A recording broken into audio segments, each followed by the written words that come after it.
If you're an architect and you've got a blueprint for a brick wall, you might be able to make a change to that in a few minutes.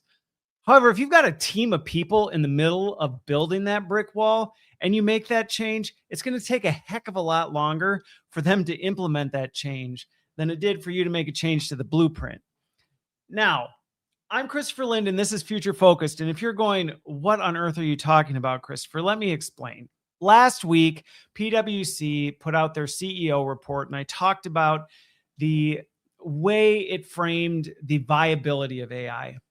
This week, I'm coming at another survey that was put out by the Wall Street Journal that addressed this huge gap where C-suite leaders are saying AI is making work extremely efficient for them, but employees are sharing a very, very different story. And I want to talk about why, because it's important. And if you're a leader, budgeting for time saved as part of your AI implementation, you might find that doesn't exist yet. So you're going to want to listen up.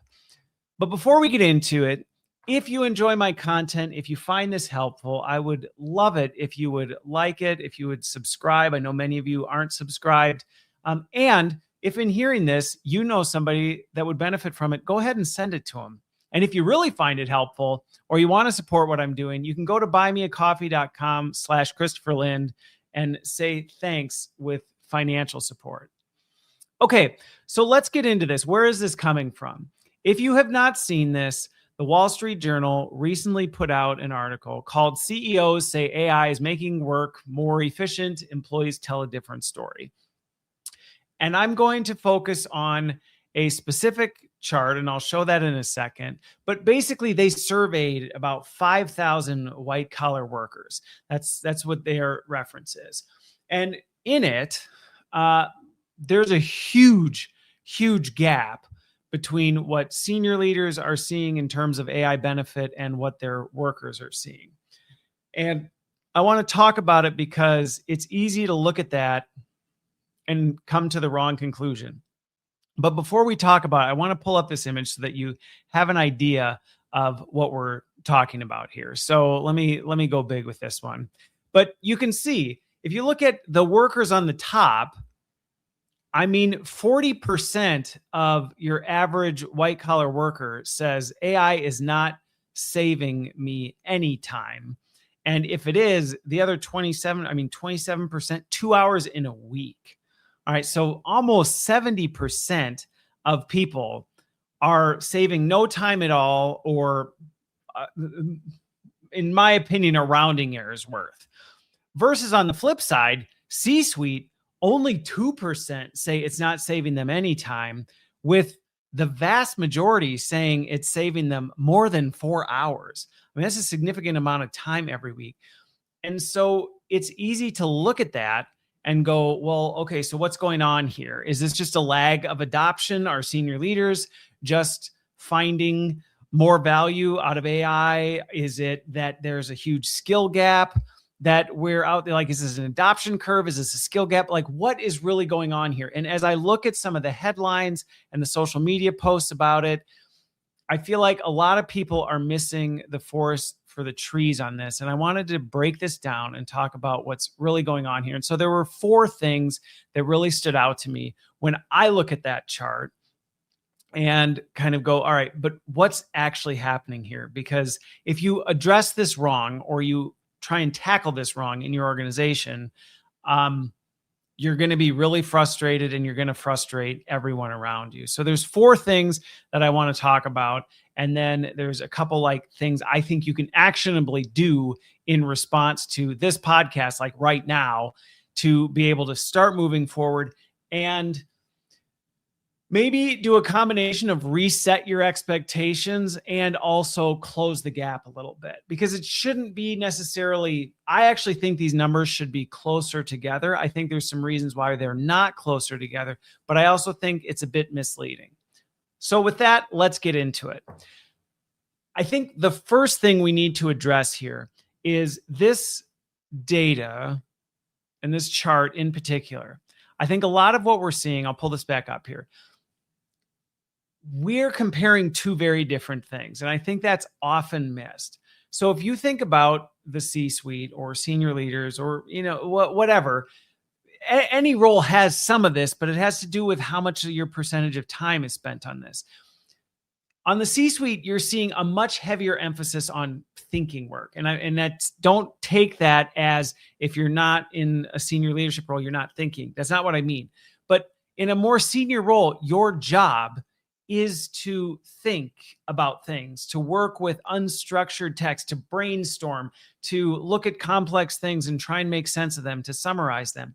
And AI is extremely helpful, or I think it's more intuitive. Maybe it's not that it's not as helpful in other areas. It's more intuitive to have AI help you with that kind of stuff. And so given C-suite leaders are incentivized and in general spend more of their time doing that kind of work, it doesn't surprise me that a C-suite leader would be gaining a significant or perceived benefit, greater benefit from AI than the workers would, because this is a larger percentage of their time. And I can tell you from working at this most senior levels of the organization, historically pre-AI, there was just a lot of bloat of just literally trying to, scan through a 60-page PowerPoint deck and go, what is this really actually trying to say? Because maybe your team sends you the full-blown document and you just need to try and get the Cliff Notes version of what's in there. You don't necessarily need all the details. You need to know what that is. And so you'll spend a couple hours trying to go through a whole PowerPoint and go, what is actually in here? What questions do I need more details on? That kind of stuff. And AI intuitively is much faster and easier doing it. I can drop the PowerPoint deck into there. I can say, hey, here are my questions. I can ask it questions in real time. I can get that instead of sending an email, waiting for 8 hours for a response back. They didn't quite answer it the way I needed to, so I ask another question. I can do some of that thinking a little more independently, and it's actually shoring up some of the inefficiency that inherently is in that system. Conversely, if you're not in a more strategy role, you're spending your time in existing systems. You're doing the logistics, you're doing the execution, the tactical. If you're a software engineer, you're actually writing the code, not looking at the strategy deck of, well, what is the purpose of this code? What are we doing with it? What are we expecting to get out of it? What kind of return do we think you're actually writing it?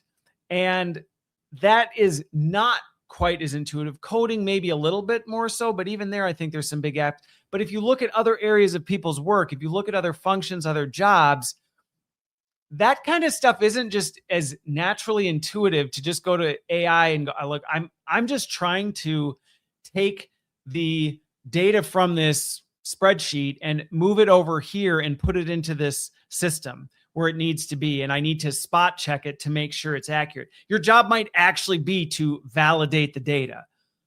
AI is not going to help you with that, at least not intuitively.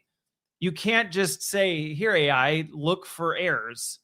And then it just doesn't, unless it's intentionally designed to do that, it's not doing it. And so what we actually I'm seeing in this chart is we're seeing this huge fundamental breakdown in the fact that, well, we're comparing apples to oranges. We're saying people doing strategy work are intuitively and much quicker finding greater efficiency and gains from AI, where people who are actually responsible and accountable for doing more of the detailed, nuanced, complex work within that, they're not. And that's not a value statement on either of those two roles. I'm not saying one is more important than the other one is less. I'm not saying that. What I'm saying is they're two different fundamental categories of work. And so I think when you think about the way AI is intuitively designed and the way, especially just from an adoption curve, early in the adoption curve, people tend to pick up the things that are the easiest and most natural to do.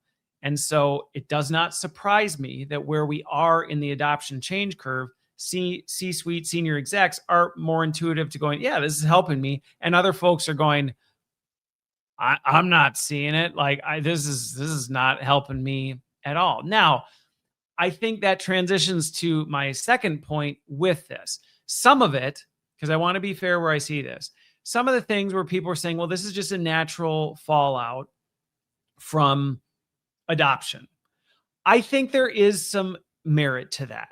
Whenever there's a massive change that is implemented, whenever there's any sort of major transformation, you are going to see, I think they call it like the J dip or something like that.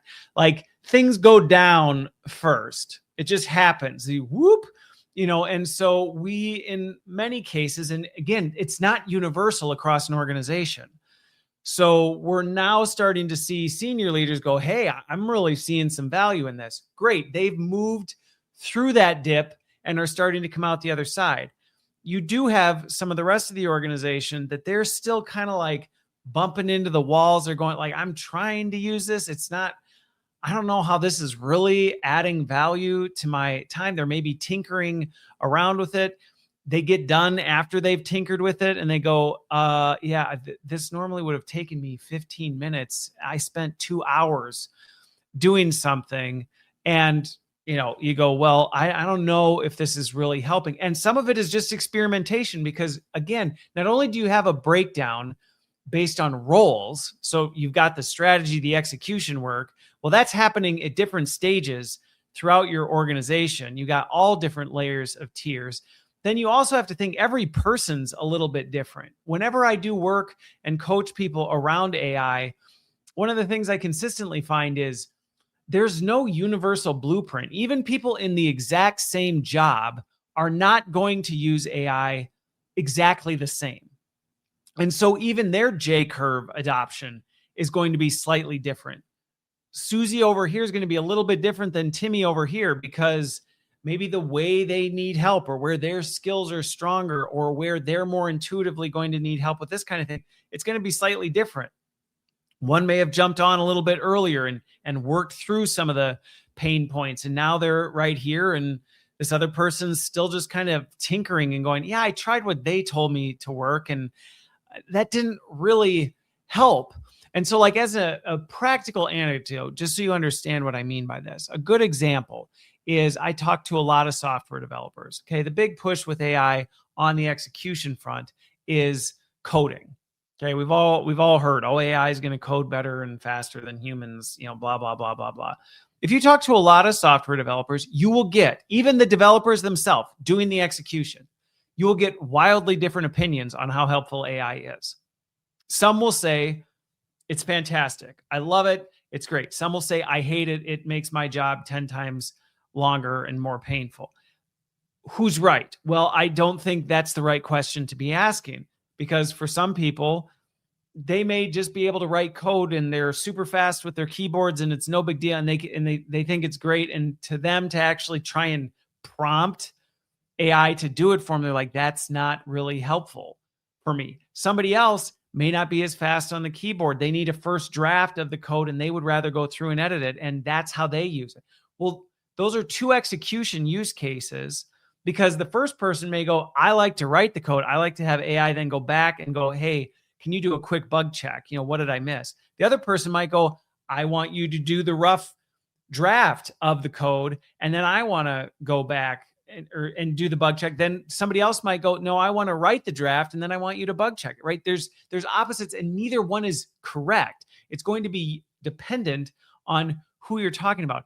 So naturally, you're going to have this not only divergence of strategy work versus execution work, you're also going to see the adoption curve and the implementation dip hit at different times. And so in some ways, I would argue that this chart is showing right now there's a major dip gap between your strategy and your execution teams.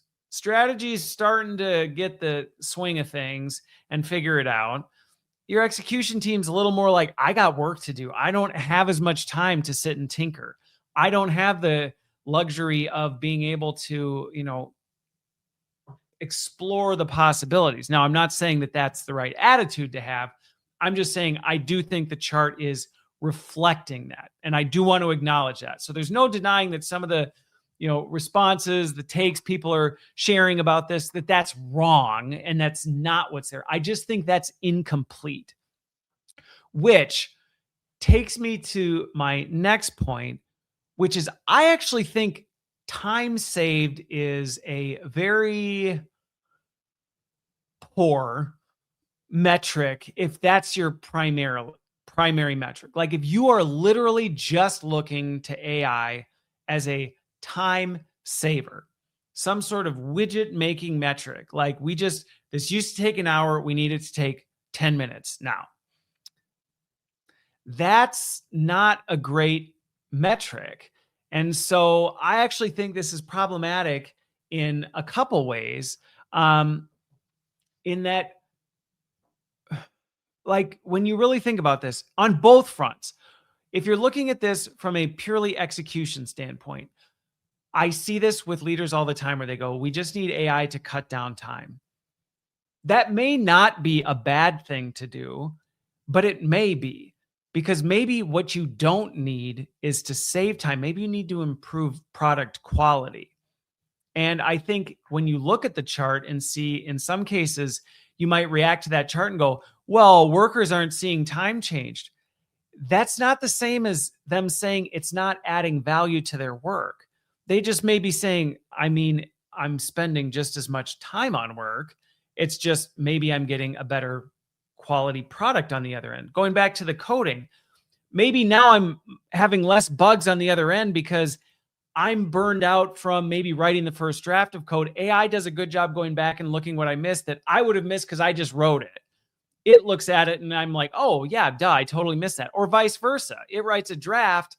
I'm not burned out drafting it. I have the capacity to actually look at it and go, no, that's not really it. Did I save time? Maybe not. Probably not. I think many of the people I talk to who use AI in their execution are not finding a lot of time savings. They're finding improvements in product quality, whatever they're doing, whether they're writing, whether they're creating marketing copy, whether they're, I work with L&D leaders who are implementing AI. Are they saving time on building learning experiences? Probably not. At least if they're doing a good job. I mean, if they're just shelling out more crap, I actually would say that's a bad thing. If you're saying we actually produced a better experience with measurable impact and we're actually meaningfully developing skills, great. Did that save time? Well, no, but I built something better. Now, I think the other thing is, though, okay, so that's the execution side of it. But I would even say in the strategy thing, it's less you can't save time. But again, I think you're shooting for a better product quality. Like if you're a senior leader, rather than spending 8 hours staring at that PowerPoint deck, I would hope AI is, yes, reducing the time. Just naturally, you're not maybe spending the time tactically flipping through the pages. But I hope you're actually having better, more effective strategic decisions. I hope the choices you're making are better. Like you're failing less. You're thinking through more possibilities that you wouldn't have otherwise thought through. Like it should be driving that. But here's the other problem that I have with this chart that I would actually press back on. And if you subscribe to my Substack, you're going to see the comic that I made this week about this is strategy work is a lot harder to time box in this neat way. And there's a tendency to exaggerate in our heads, not like you're trying to, but you're just exaggerating in your head how much time you actually spend on things. And so you may be going, man, that saved me 20 hours of work this week. And it's like, did it? Or did it just feel like 20 hours because staring at that PowerPoint for 45 minutes felt like an eternity? And so you're clocking 45 minutes and rounding up to the nearest 20. You know what I mean? Where you're actually maybe not saving as much time as you feel like you're saving. You're feeling more refreshed. You're feeling less bogged down in some of the things that they were not value add activity. Flipping through the 30-second PowerPoint deck and trying to make sense and trying to watch back the virtual meeting that you missed and be like, what are they even talking about here? They've spent the first 15 minutes talking about how everybody's weekend is. You're not doing that. Well, great. You are saving time, and that is a benefit. But there is this risk that you may be bloating your time estimates. So I think if you were to look at the C-suite leaders and say you're 20% of you are saving more than 12 hours each week, what the heck were you doing? You know what I mean? I mean, hopefully that makes sense. And that's not to, poke fun necessarily, but I think in any of these, I would be interested because again, this is a survey question that people's estimates on their time. No, very few people are actually time tracking and actually going, I used to spend 45 minutes. Now I actually spend 10. And I actually calculated the math on that. And I totaled that over a week and I averaged this. So we do need to take this with a grain of salt. But all that to say, I think my two key points there are, one, we need to be very careful about overemphasizing time saved as the holy grail of AI. It can be beneficial, but maybe not. And so we need to be careful on that. And then we also need to be careful how much we're estimating on that, because otherwise you may be setting yourself up for some expectations that they're not realistic. If you're a C-suite leader and you think you save 15 hours this week, and so that's your expectation for how everything should go. Yeah, maybe we should stop asking how fast and instead be asking, did this remove friction? It is of what came out the other side higher. And again, it's about telling a more complete story rather than saying, okay, let's scrap. Don't take that as let's scrap. Did we save time? Let's just not let that be the only variable in our equation of AI value. Now, my fourth and kind of final point here before I wrap it up is I want to have an honest conversation about even just some of the conversations I'm seeing online about this and some of the attitudes I'm seeing in meetings, and just the attitude in general with some of the leadership around some of this, because this is starting to make its way into regular conversations. Senior leaders and the CEO survey from PwC last week validated this. Senior leaders are feeling good about AI. The vibes are good. They're feeling like they're seeing productivity. They're seeing it in their own lives. Many organizations are now starting to see, at least on the balance sheet, revenue and cost move in a positive direction. And so the feeling is good. But I think that opens up a risk for a major leadership failure here. And it's a combination of everything I just talked about, which is at a leadership level, we can, if we're not really, really careful, going back to my opening analogy about the blueprint versus the brick wall, we can forget how hard operational execution is. And if we're not really, really careful, we can be weighing and assessing and measuring the people that are doing the hard work of building the wall against our personal assessment of, well, boy, I was able to make a change to the blueprint in 5 minutes. I don't know what's taking y'all so long. Well, boss, we were a third of the way through it and you went and made a design change. And then you said, hey, can we have the, bend this way or do this thing? And we're going, are you serious right now? And you go, well, just AI it. I can't. I'm in the middle of laying the bricks. We've got the mortar poured. What you just asked requires us to go get another pallet of bricks and 7 more bags of mortar to try and mix the. I can't AI that. I actually have to do it. And so we have to be really careful. And I want to speak very candidly to leaders on this. You may feel like you saved 12 hours. Maybe you did. Maybe you did. And if you did, that's great. But if your teams are coming to you stressed and frustrated, and you're not seeing the lift that you feel like you're achieving thanks to AI, and your response to it is, well, that's a you problem to your teams, I'm going to tell you right now, no, that is a you problem. That's not a they problem. That's a you problem. And I do see some of this kind of just lack of empathy or understanding. And this is not new to AI. I have historically seen this my whole career, and I hold leaders accountable to it, but I also understand where it comes from. The further up you go, the more disconnected you become from the work. And if you're not really, really, really careful, you can start to forget what actually goes into the work that you're now responsible for leading. And you can start to make assumptions. You can start to operationalize or, make assumptions based on what you remember. And maybe it's been years since you've done it. Maybe similar to the I saved 15 hours, the way you remember it in your head isn't accurate to reality. And so as you're starting to see lift, you're not only not accounting for the fact that, oh yeah, the kind of work I'm doing is very different. And I'm further along in the change curve than they are. I have more capacity to tinker and adjust with AI, or AI more seamlessly integrates into the kind of work I do right now. That's the way it was built. It was built by largely senior leaders who are kind of disconnected from the execution of work, minus like software engineering and things like that.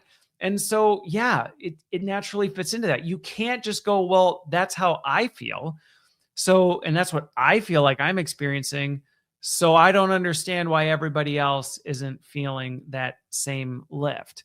And we have to be really careful that we're not confusing our own experience with what everybody else should be experiencing. And we also need to be careful we're not kind of projecting that the emotional relief or the perceived relief that we're experiencing is the same thing as business productivity.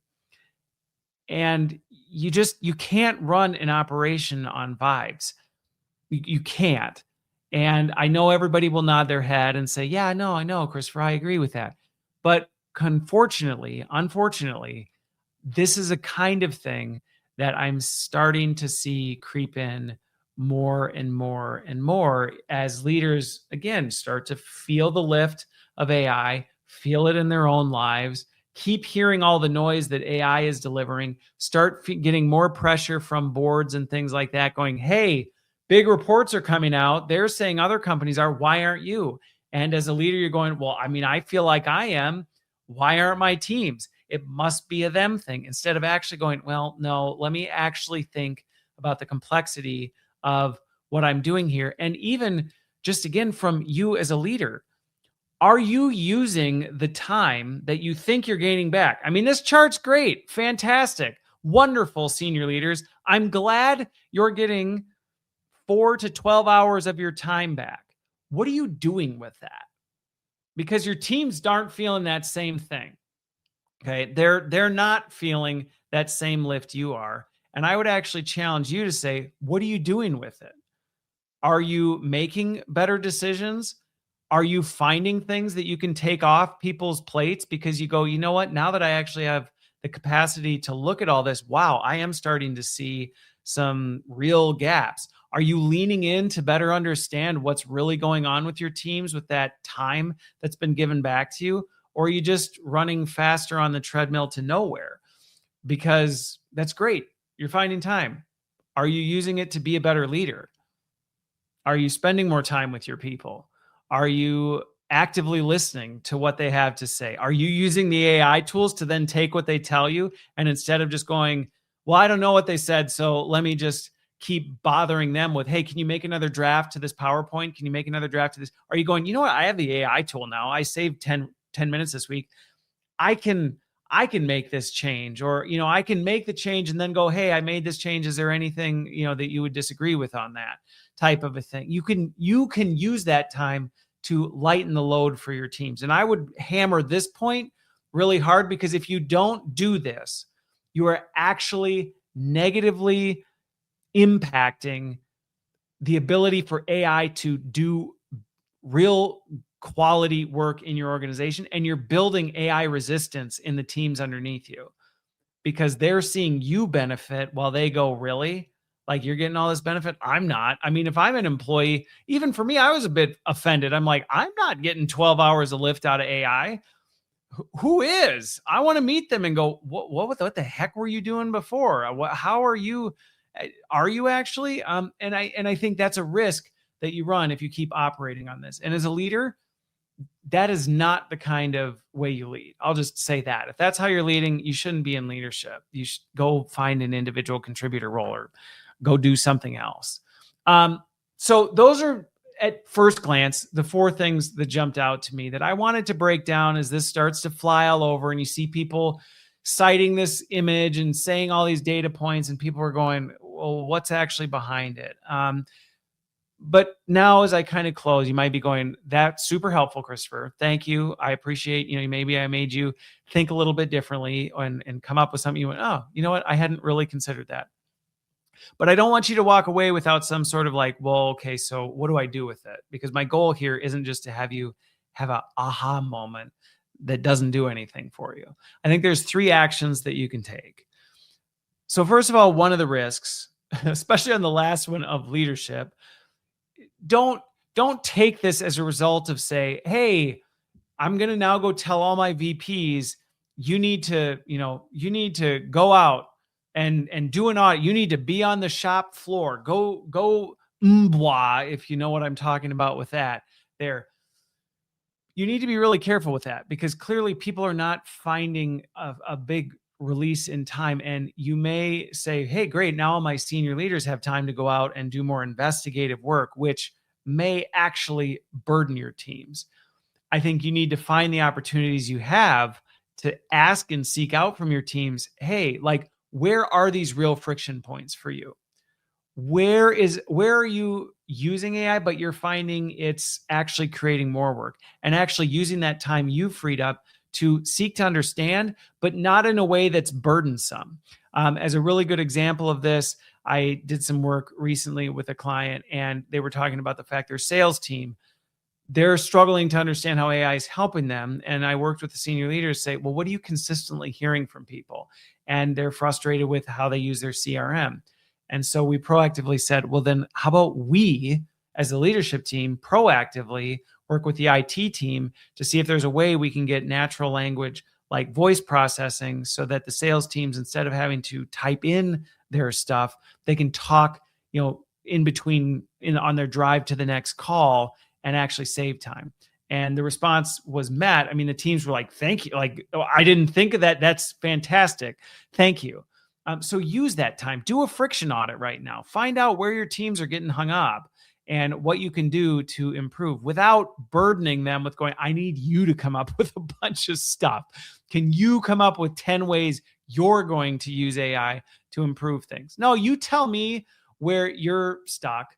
And then let me think about what we might be able to do. And then if you don't know what to do, give me a call and I'll come in and I'll say, well, let's talk about this. Let's think through some ways we can use AI to do that. So I think the friction audit is one of them. The other one is to your senior folks, to management. Management in general is saying they're finding benefit from AI and that it's freeing up their time. But regardless, I think now is the reinvestment mandate time where you need to be very intentional with your teams of, hey, if you are feeling that you're using AI wise or you're finding more time, what are you doing with it? Like, let's actually make sure that we're using it wisely. And to be clear, I'm not saying, oh, you were working 80 hours a week. You finally feel like you're back to a healthy state. Great. How do we get you back to feeling like you're maybe what the reinvestment is I am feeling less burned out. Great. Then maybe that's where you stop. Conversely, though, there may be times where you go, you know what, I'm not doing this. I could be spending more time on this thing, and actually find some ways to talk about where you're reinvesting that time saved.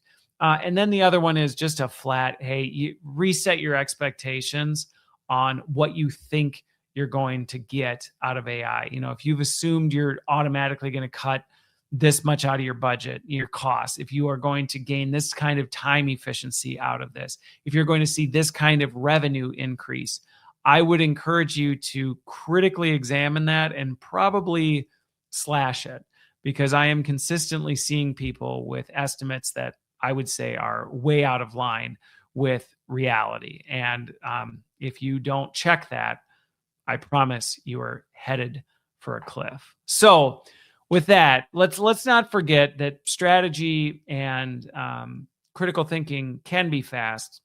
Execution is heavy and complicated and not the same thing. So make sure you are not confusing the two. Make sure you're finding real friction points and figuring out, are we using AI effectively? And make sure you're measuring reality, not hype. So don't just vibe your way to efficiency. Start engineering it.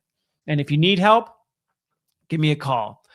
Once again, I am Christopher Lind, and this has been Future Focused. We will see you on the other side.